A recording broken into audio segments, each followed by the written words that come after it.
बच्चों क्वेश्चन है 5 plus root 5 और 5 माइनस रूट 5 को सरल कीजिए। बच्चों सरल करने का मतलब होता है कि जैसे साइन दिए आपको प्लस है तो जोड़ दो, माइनस का है तो घटा दो, गुणा का है तो गुणा कर दो। तो ये होता है सरल करना कि जैसे आपको साइन दिए हैं वैसे ही। मगर वे साइन किस तरीके से, अगर मान लो एक ही क्वेश्चन में प्लस भी आ गया, माइनस भी आ गया, मल्टीप्लाई भी आ गया, डिवीजन भी आ गया एक ही क्वेश्चन में, तो फिर कैसे करेंगे? उसके लिए बच्चों हमारे पास एक बोर्ड मास का फार्मूला होता है। किसका फार्मूला? बोर्ड मास। यानी कि बोर्ड मास में क्या है, पहले होती है ब्रैकेट, फिर होता है ऑफ, यानी कि हिंदी में क्या लिखा मिलेगा, फिर यहां पर डिवीजन का मतलब भाग, फिर मल्टीप्लाई का मतलब गुणा, फिर एडिशन का मतलब कि जमा, और फिर घटा। यानी कि पहले ब्रैकेट सॉल्व करोगे, फिर ऑफ को, फिर भाग को करोगे, फिर गुणा करोगे, फिर जोड़, और फिर घटा। अब बच्चों हमारा ये क्वेश्चन है, इसमें यहां पर 5 प्लस रूट 5, यानी कि पहले ब्रैकेट को सॉल्व करना है। तो ब्रैकेट यहां पर जो चीज अगर जुड़ सकती है तो जोड़ दो, मगर बच्चों ये दोनों चीजें अलग अलग है तो ऐसे की ऐसे ही रहेगी। ऐसे इस ब्रैकेट में जो लिखा है उसे सॉल्व कर दो। तो ये भी बच्चों अलग अलग चीजें, जैसे 5 माइनस रूट 5, इनमें हम कोई भी घटा या जमा नहीं कर सकते।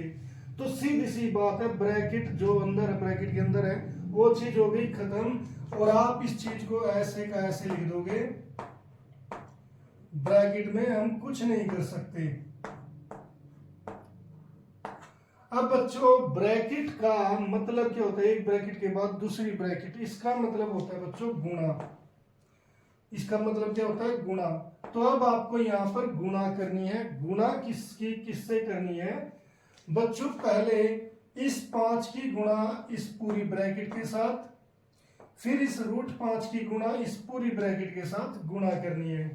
तो आप कैसे लिखोगे? पहले 5 की गुणा इस पूरी ब्रैकेट के साथ 5 माइनस रूट 5, फिर बच्चों ये क्या आ गया? Plus root 5। क्या आ गया? Plus root 5। इस प्लस रूट 5 की अब इस पूरी ब्रैकेट के साथ गुणा, तो प्लस रूट 5 की गुणा पूरी ब्रैकेट के साथ, तो पूरी ब्रैकेट मैंने ऐसे की ऐसे उतार दी। तो यहां पर ये चीज होगी। अब बच्चों मुझे क्या करना है कि जो ये 5 इसकी गुणा पहले इसके साथ, फिर इस 5 की गुणा इसके साथ, ऐसे ही पहले इस रूट 5 की गुणा 5 के साथ, फिर रूट 5 की गुणा इस रूट 5 के साथ। तो आप अगली लाइन में ऐसे ही 5 की गुणा 5 के साथ, फिर 5 की गुणा इस रूट 5 के साथ, मगर आगे साइन किसका है बच्चों? माइनस का, तो ये माइनस 5 की गुणा रूट 5 के साथ। अब यहां पर प्लस रूट 5 की गुणा 5 के साथ, तो आप ऐसे ही लिख दोगे, और फिर रूट 5 की गुणा माइनस, यानी कि यहां पर माइनस है तो माइनस रूट 5 की गुणा रूट 5 के साथ। अब बच्चों आपने इन चीजों को ऐसे लिख दिया।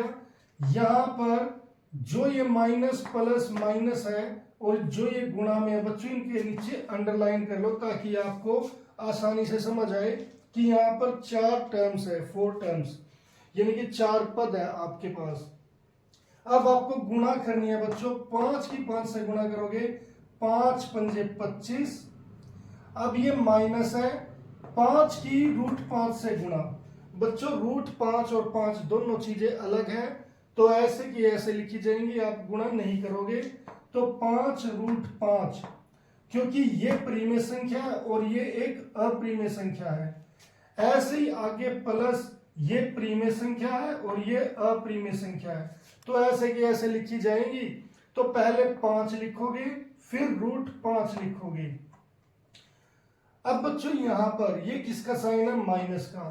अब रूट 5 की रूट 5 से गुणा। बच्चों अगर मेरे पास ऐसे 3 गुणा रूट 7 आ जाए, तो बच्चों आपको क्या करना? रूट लगाकर 3 सत्ते 21 हो गया, तो इसका आंसर ऐसे आ जाएगा रूट 21। मगर बच्चों अगर √5 गुना √5 दोनों चीजें सेम है तो क्या होता है कि 5 की 5 से गुणा क्या हो जाएगी, 5 गुना 5।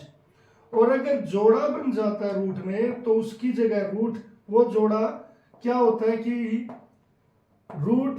इस 5 का स्क्वायर हो जाता है, स्क्वायर से रूट हट जाता है, तो आंसर क्या आएगा 5।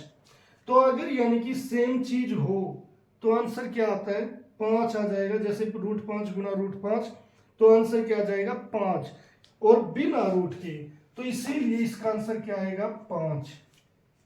अब बच्चों 1 2 3 4 ये 4 टर्म होगी। जो सेम सिमिलर है उनको आप ऐड या सब्ट्रैक्ट कर सकते हो।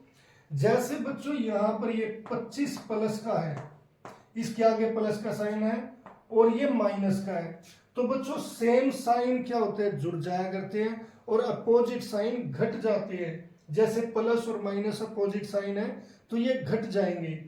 25 में से 5 गए, कितने रह गए 20। वो किस चीज के, प्लस के। प्लस के क्यों, क्योंकि प्लस का साइन बड़ा है। अब बच्चों यहां पर आप इन चीजों को देखोगे, अगर रूट आ गया तो आप इनको देखोगे। अगर ये दोनों चीजें सेम है तो आप ऐड या सब्ट्रैक्ट कर सकते हो। अगर सेम नहीं होती, जैसे मान लो √3 प्लस √7 होता तो आप इसे ऐसे कैसे छोड़ देते, आप इन्हें जोड़ नहीं कर सकते थे। मगर यहाँ पर √5 और √5 है तो हम इन्हें ऐड भी कर सकते हैं, सब्ट्रैक्ट भी।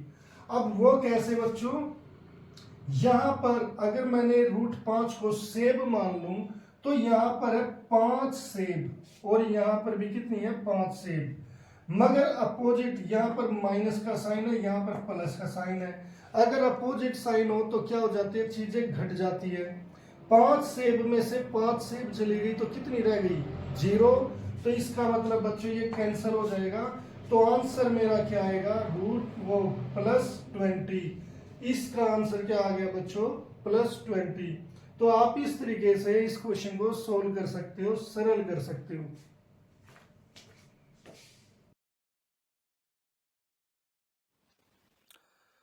उम्मीद है बच्चों ये लेक्चर आपको पसंद आया होगा, और अगर आपको ये लेक्चर पसंद आया है तो इसे लाइक और शेयर जरूर करें और चैनल को सब्सक्राइब करना ना भूलें।